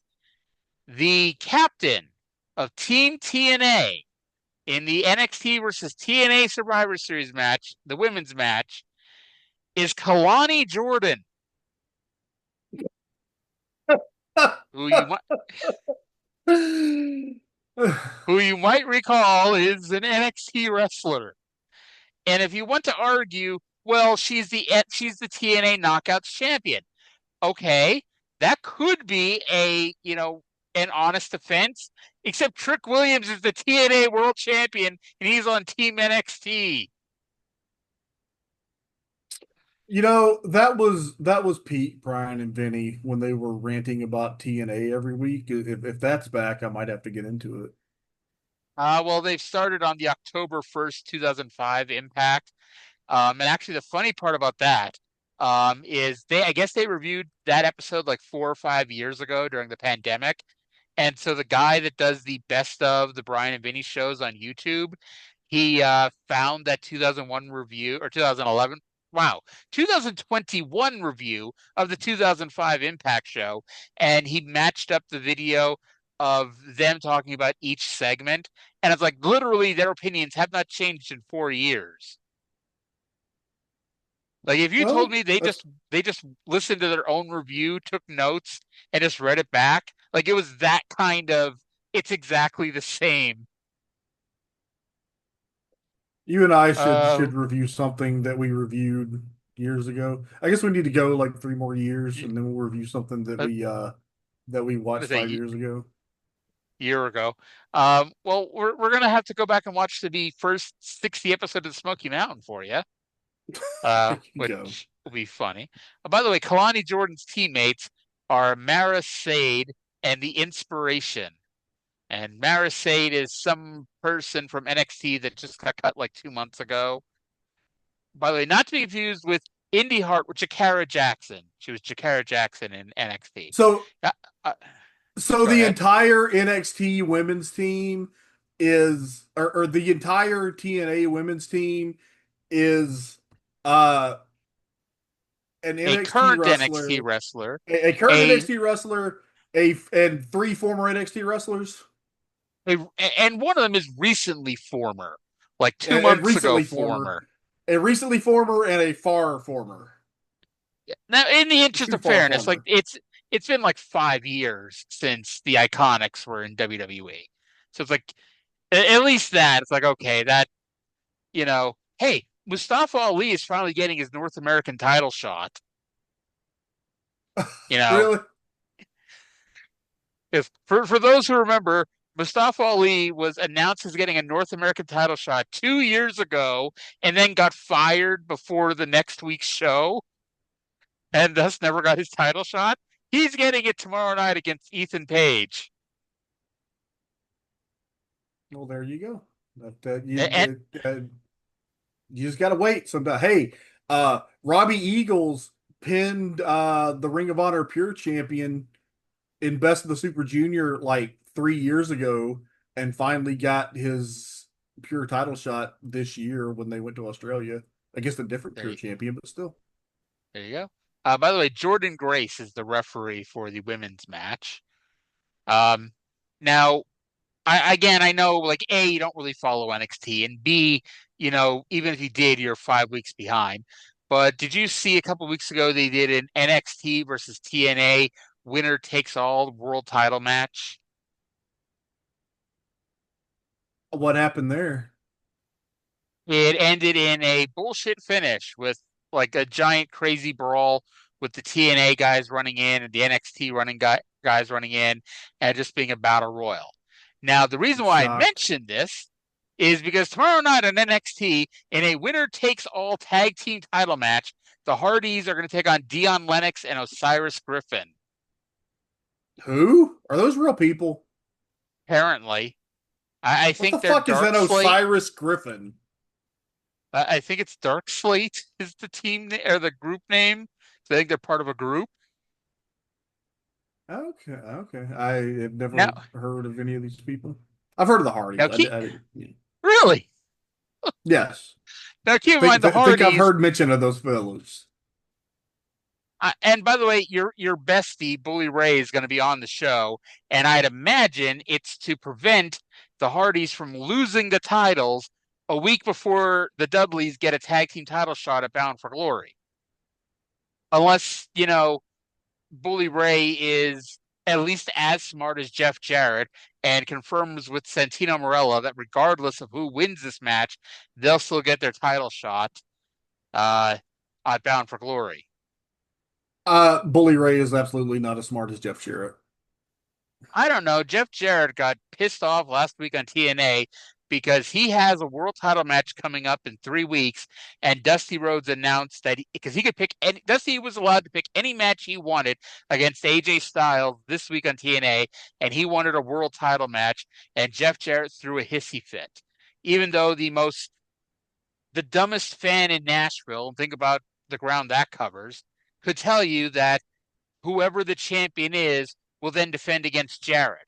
Well, Jarrett threw a major temper tantrum last week, and he had to be told by Eric Watts, motherfucker, you're going to get your title shot no matter what. I still don't think that's as dumb as thinking you're this brilliant working heel when all you ever did was scream slurs at people. Heatwave 99, in case, you're out there trying to defend Bully Ray. If you're out there trying to defend Bully Ray, go fuck yourself. Remember that time when, I forget what the guy yelled, but somebody yelled something at Velvet Sky, who was a heel, by the way, at an ROH show, and they brought him backstage to get yelled at by Bully Ray? Yeah. Yeah. Oh, Jesus Christ. This is not Dave's best spelling day ever. I'm reading his preview for AEW from Jacksonville tomorrow. Now, Konosuke, that, wow, he misspelled both Konosuke and Takeshita. That, I can kind of understand screwing that one up. The winner will get a shot at Okada's unified title. Let's see here. Wow, he misspelled Kyle O'Reilly. He misspelled he got Tomohiro Ishii right. By the way, spoiler alert, Tomohiro Ishii's on Dynamite tomorrow. Mercedes Moné is going to be defending the TBS title. And I guess that's it. So I'm not that mean at Dave, but yeah. Speaking of Dave, saw that Ishii is wrestling Jon Moxley, and the last time they had a singles match, it was fucking epic. And I doubt this is going to be G1 main event Cork and Hall level, but I imagine it will be an entertaining scrap. Indeed. All right.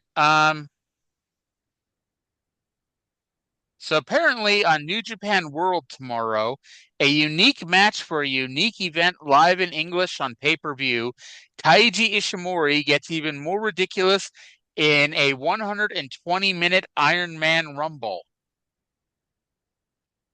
That's pretty ridiculous. And it costs $22.99. What a steal. Wow. I thought that Asuka was just carrying someone to a good match, but instead she gave them an Alabama slam on the ring apron.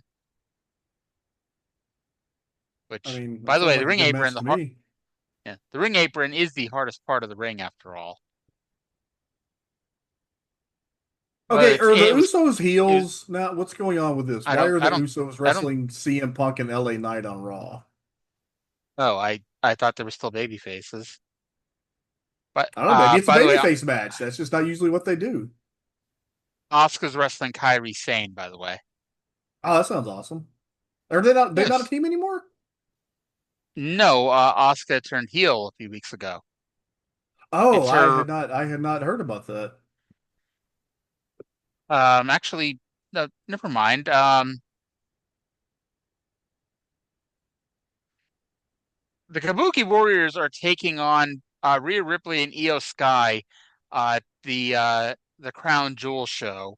So whatever. I don't fucking know. Whatever. Whatever.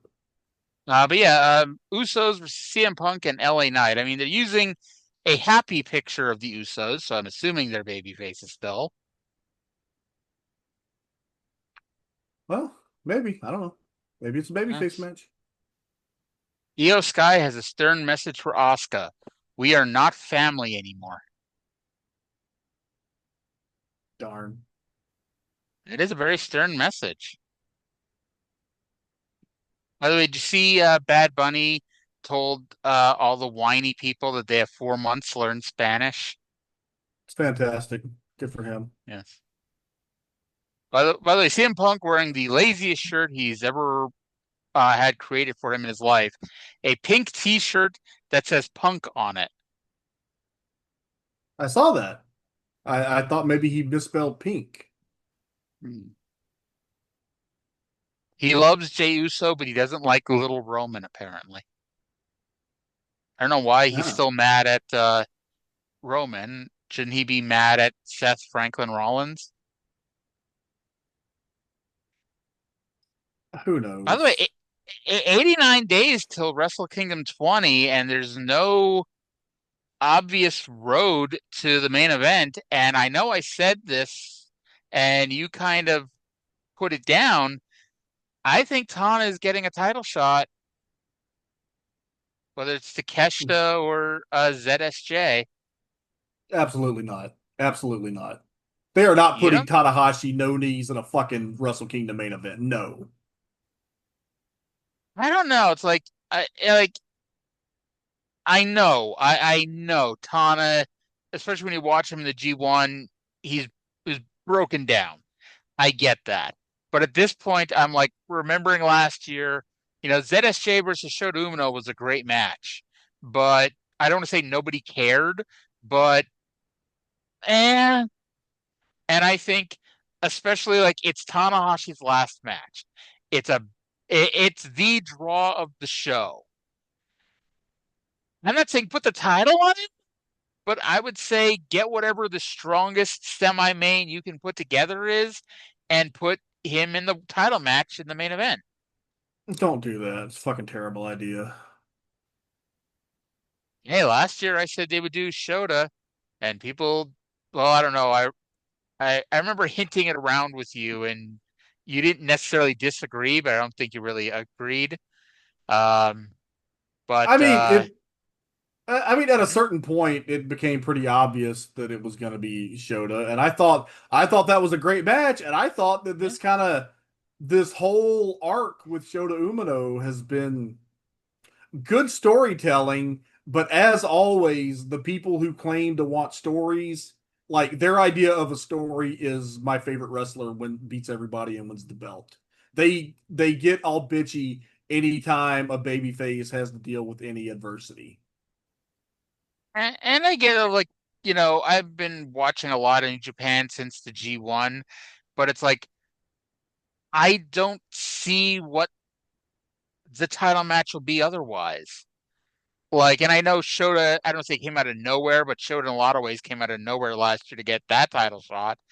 But it's like, especially since they're going with Takeshita's title shot in a couple weeks, I don't know, like,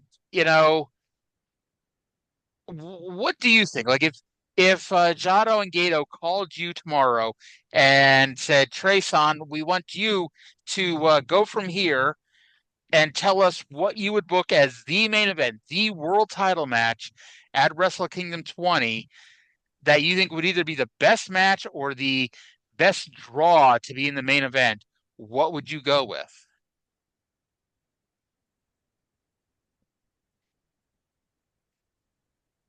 I don't think they have anything that's going to draw particularly great anyway, and there's about 1,000,000 great matches that they can put together. I don't know. It'll be something, and it'll be fine. I don't. That's not like that's such an American thing. Oh, you put the legend in the title match for his. No, that's not Japanese booking.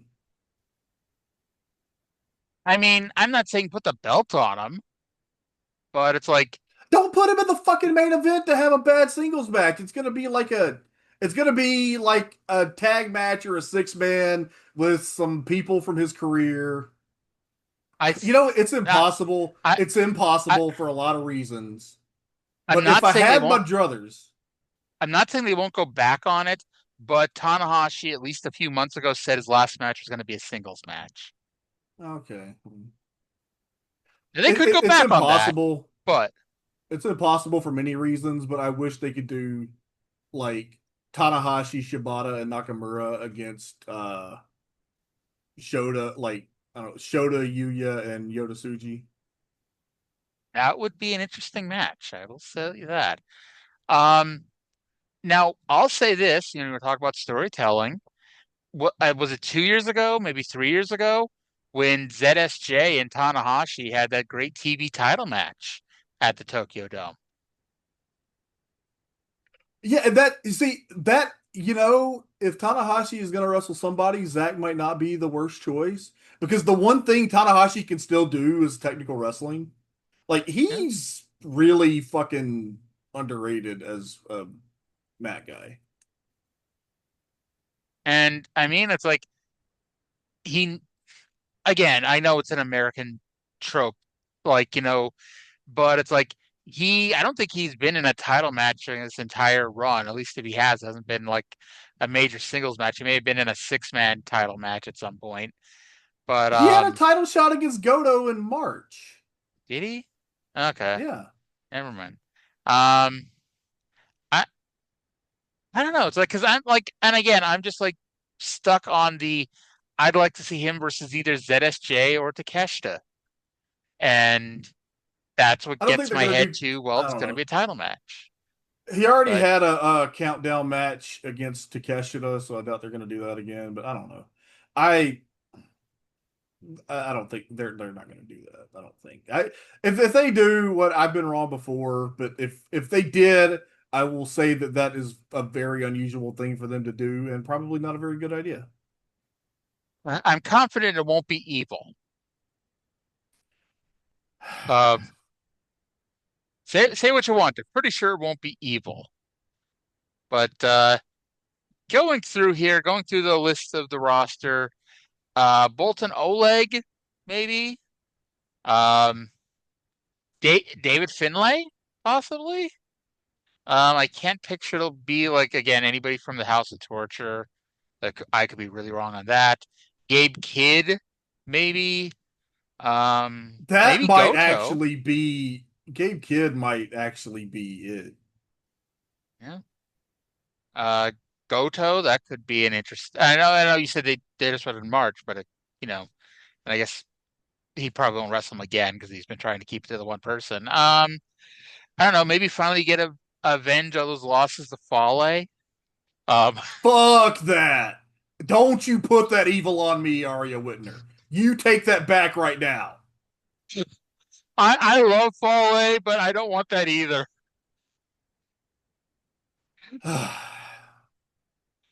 Fale is great as a heater. He's fine as evil heater. Fale is great at being Bad Luck Fale or Don Fale now. Collect his check, go to the dinner spread, and whatever. Maybe Uemura. But Zack Sabre Jr.'s real name is Luke Eatwell.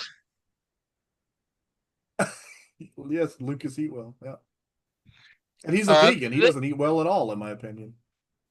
There you go. There's your Tokyo Dome main event: Zack Sabre Jr. versus Fale. In some kind of what about like those KOPW matches? Like when Tangaloa and Great Khan had like a gyoza eating contest? I honestly ignored most of the KOPW stuff. I think the only It was so KOPW matches stupid. the only KOPW matches I ever remember watching were like the Rambo every year. Those Great Uh, Khan KOPW matches got pretty fucking out there. I mean, I just like I hate to say it, there's not a lot of A-list stars that Tanahashi could have his last match with here.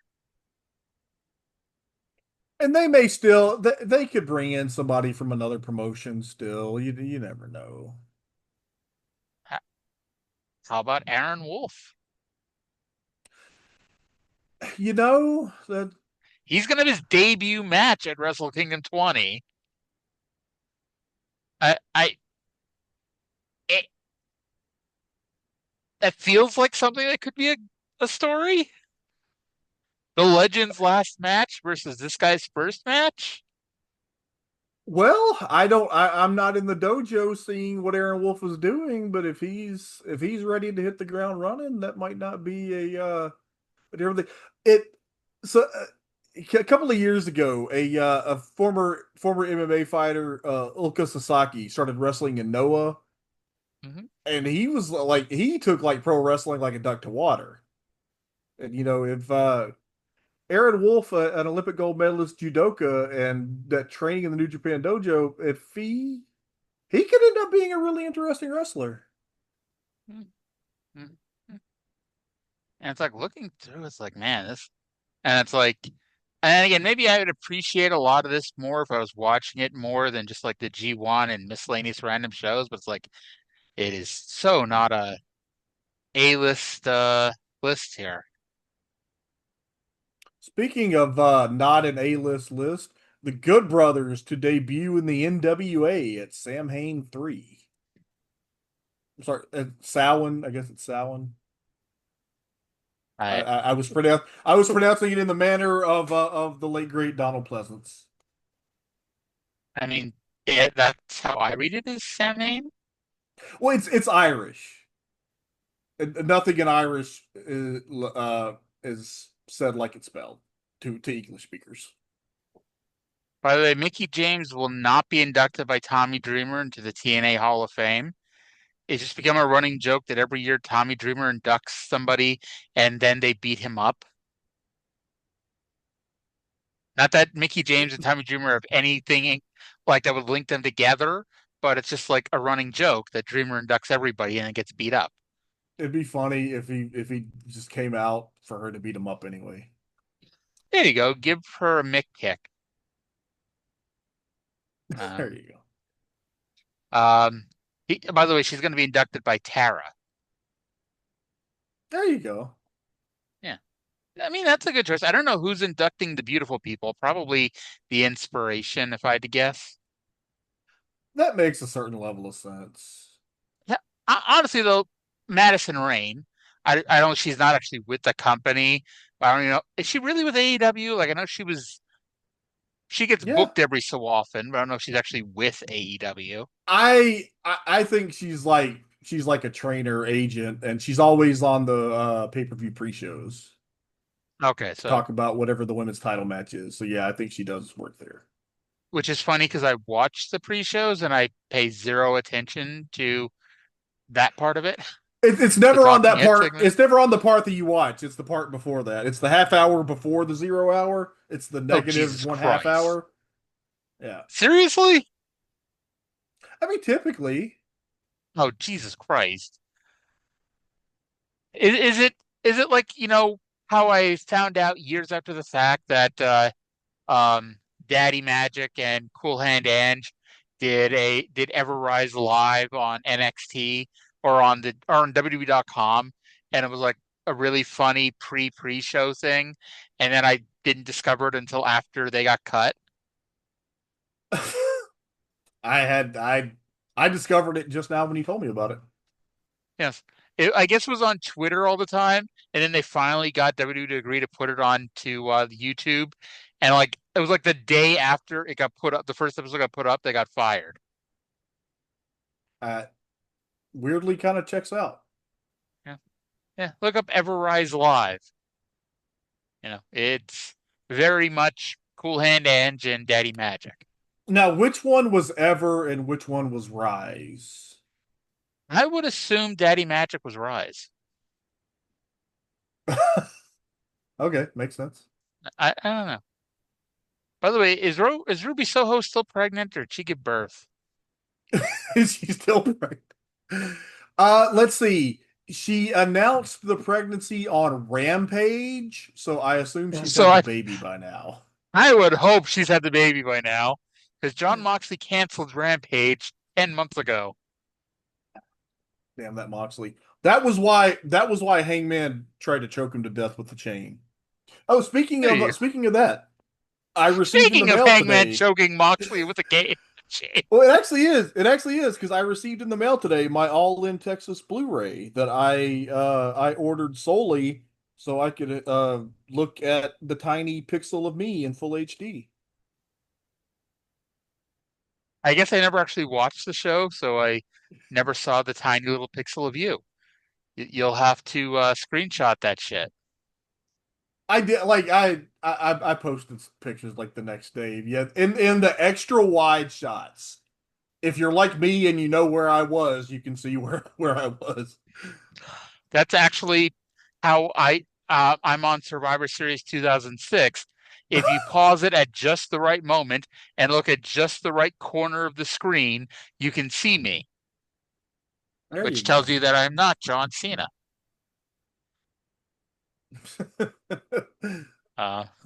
Even though it was like during Cena's entrance. So anywho, we sure gone forever talking about nothing. That World Class show, I don't know if we ever wrapped it up. World Class was certainly a show. We wrapped it up. It Bill Mercer didn't say so long, so it threw the whole thing off. Yeah. Oh Lord. Hopefully next week we have like a 10-minute show. It's been 2 hours. This is excessive. And we're gonna be back tomorrow for Smoky Mountain. 2 hours 3 minutes, by the way. Consider it 7:57. We're like Raw. Remember when Raw decided to start going 3 minutes early to get a head up on Nitro? So Bischoff just called TNT to start like 10 minutes early. Tremendous. Yeah. Anywho, that's going to do it for this week's show. We'll be back at some point, I'm sure, talking about more stuff. Because you would think Trey and I would run out of stuff to talk about. But no. There will always be something that comes to our minds that makes these shows go way too long. But thank you all for listening. Hope you all enjoyed the show. We'll talk to you again in 7 days. Bye.